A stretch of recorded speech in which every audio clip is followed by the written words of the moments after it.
Hi,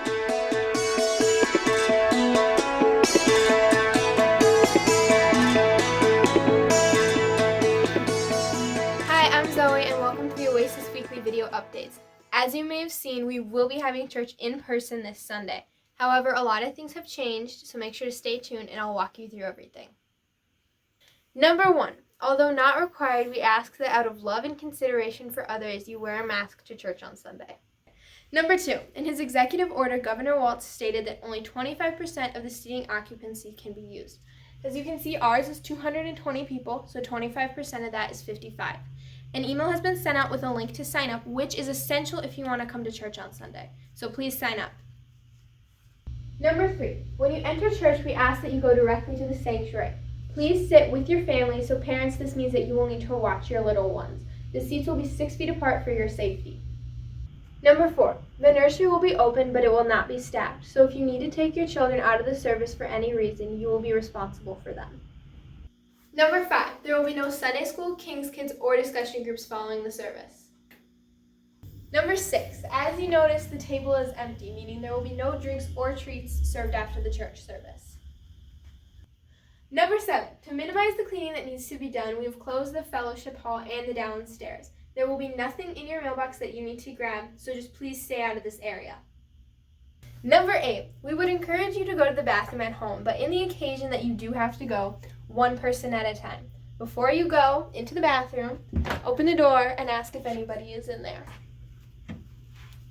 Number 9, and most important to me, due to my dad's cancer and other ongoing health concerns, he really does need to physically distance himself from others. So we ask that you respect the whole 6 feet apart thing. He's not trying to be rude, and he doesn't think you smell. It's just the virus is not the best thing for him to get at this point.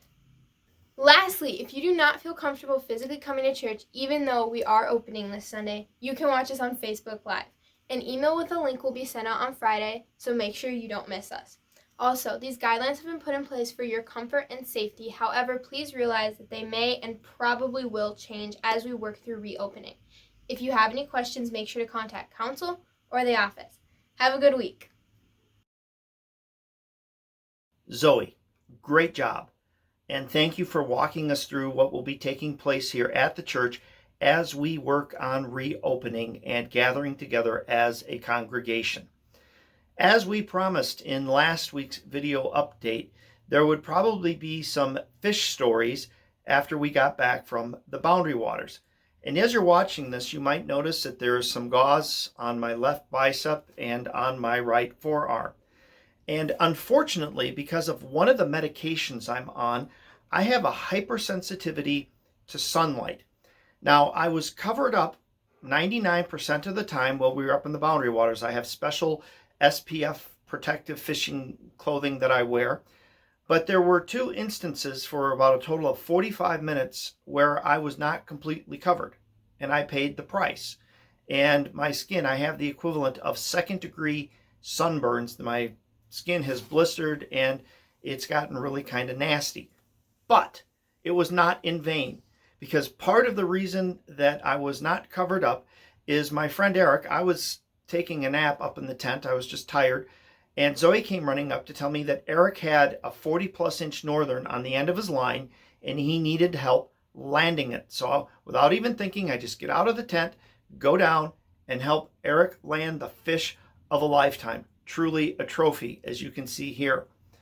But as I said, I paid the price. But as I have continued reading through the Psalms, as I've talked about in the time that I've been doing these video updates, it was this morning that I was reading the 73rd Psalm that a verse struck me with everything that has taken place. My flesh, literally, my flesh and my heart may fail, but God is the strength of my heart and my portion forever. And as we continue to reopen, I realize there's going to be a lot of fear, there's going to be a lot of anxiety, there's going to be a lot of concern, and we will not fault anybody for having those kinds of feelings. But my hope and my prayer is that as we move forward as a congregation, that the Lord will be our strength. And that after going through everything that we've gone through over the last 10 or 11 weeks, that we are truly stronger as a congregation. Thank you so much for checking this out this week. We hope to see you in one way or another on Sunday, either here at church or in the virtual discussion group that will be taking place at 6:30. A link will be sent out tomorrow with the new software or program that we are using, Jitsi, so that you can be a part of that group. Blessings.